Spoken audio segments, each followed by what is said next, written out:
இந்த வீடியோவில் டேஸ்டியான ஜீரக சம்பா அரிசி வச்சு மட்டன் தம் பிரியாணி ஒரு 5 பேர் சாப்பிட்ற லெவலுக்கு நாம் எப்படி பண்ணுறதுன்னு பார்ப்போம்.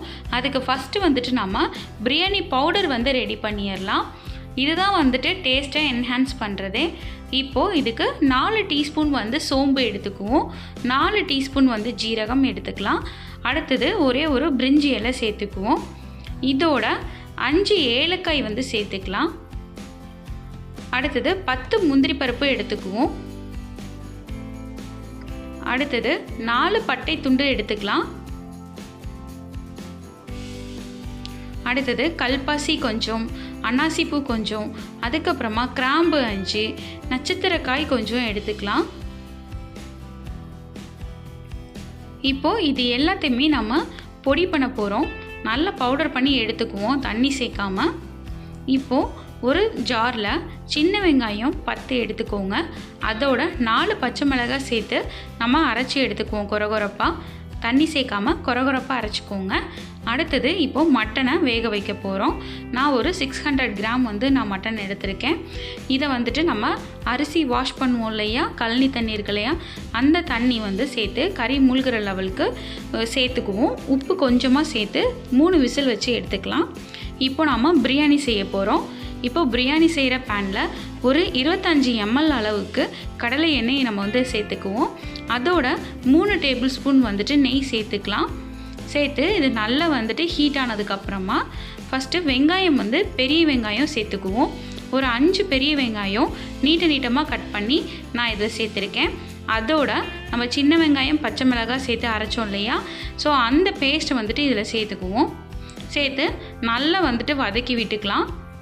வெங்காயம் நல்லா வதங்கும் போது தான் டேஸ்ட் இன்னும் நமக்கு நல்லா கிடைக்கும். இப்போது கொத்தமல்லி 1 கப் சேர்த்துக்குவோம். அடுத்தது புதினா 1 கப் சேர்த்துக்கலாம். சேர்த்து நல்லா மிக்ஸ் பண்ணி விட்டுருவோம்.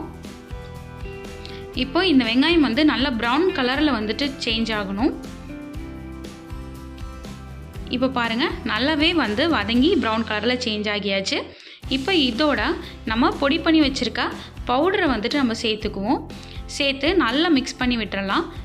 இப்போது இது நல்ல எண்ணெயில் நல்லா குக் ஆகிட்டுருக்கு. அந்த பவுடர் எல்லாமே அடி பிடிக்காமல் நம்ம கிண்டணும். இப்போது 2 தக்காளி பெரிய தக்காளி நான் கட் பண்ணி சேர்த்துருக்கேன். இதோட ஒரு 5 நிமிஷம் போல் அந்த பவுடர் வதங்கினதுக்கு அப்புறமா நம்ம தக்காளி சேர்த்துக்குவோம். சேர்த்து நல்லா இதுவும் வதங்க விட்டுருவோம் தக்காளியையும். இப்போது தக்காளி வதங்கினதுக்கப்புறமா 8 டேபிள் ஸ்பூன் நான் இஞ்சி பூண்டு பேஸ்ட் சேர்த்துக்கிறேன். சேர்த்து அதோட 1/2 டம்ளர் தண்ணி சேர்த்து நல்லா வதக்கிக்கிறேன். இந்த இஞ்சி பூண்டு பேஸ்ட்டோட பச்சை ஸ்மெல் நல்லா போகணும். நல்லா எண்ணெய் பிரிஞ்சு வதங்கி வரணும். அடி பிடிக்காமல் கிண்டணும் மீடியம் ஃப்ளேமில் வச்சுட்டு. இப்போ பாருங்கள், நல்லா எண்ணெய் பிரிஞ்சு வதங்கி வந்திருக்கு. இப்போ இதோட நான் 2 டேபிள் ஸ்பூன் மல்லித்தூள் சேர்த்துக்கிறேன். 2 டேபிள் ஸ்பூன் மிளகாய்த்தூள் சேர்த்துக்கிறேன். 2 டேபிள் ஸ்பூன் தயிர் நான் சேர்த்துக்கிறேன். சேர்த்து இதையும் நல்லா மிக்ஸ் பண்ணி விட்டுருவோம். ஒரு 2 நிமிஷம் இதை நல்லா மிக்ஸ் பண்ணதுக்கப்புறமா நம்ம ஒரு 1/4 கப் அளவுக்கு தண்ணி சேர்த்துக்குவோம். இதில்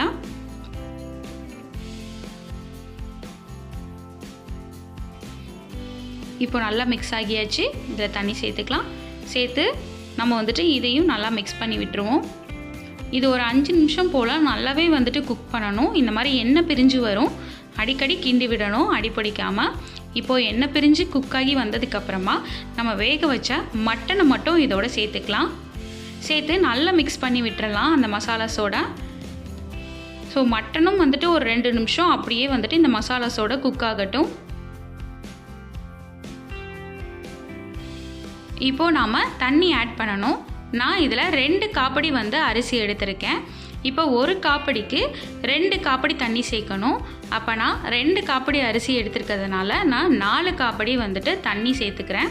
அதில் நான் கறி வேக வச்ச தண்ணியையும் அரிசி வாஷ் பண்ண அந்த கழனி தண்ணியையும் தான் நான் சேர்த்து 4 காப்படி வாட்டராக இதில் ஊற்றிருக்கேன். நல்லா மிக்ஸ் பண்ணிவிட்டு நம்ம மூடி வச்சிடலாம்.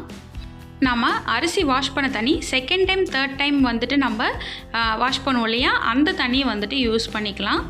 இப்போது நல்லாவே தண்ணி கொதிச்சிருச்சு. இப்போ நம்ம உப்பு செக் பண்ணிவிட்டு நம்ம உப்பு தேவையான அளவு வந்துட்டு போட்டுக்குவோம். அடுத்தது இப்போது சீரக சம்பா அரிசியை இதில் சேர்த்துக்கலாம். சேர்த்து நல்லா மிக்ஸ் பண்ணி விட்டுருவோம். அரிசி வந்துட்டு நம்ம 1/2 hour வந்துட்டு ஊற வச்சு தான் நம்ம போடணும். மூடி வச்சு ஒரு 2 நிமிஷம் கழித்து ஓப்பன் பண்ணி பார்த்தா இந்த மாதிரி நல்லா கொதித்து வெந்துட்டுருக்கும் அரிசி. அந்த டைமில் நம்ம வந்துட்டு 3 டேபிள் ஸ்பூன் வந்து லெமன் ஜூஸ் வந்து ஆட் பண்ணிக்கலாம்.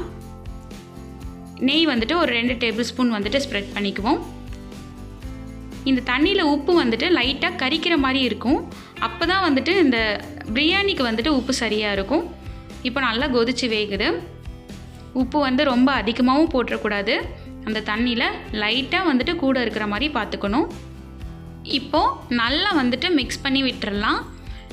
இப்போது இந்த கன்சிஸ்டன்சி வரணும். அரிசி நல்லா நீண்டு வரும்.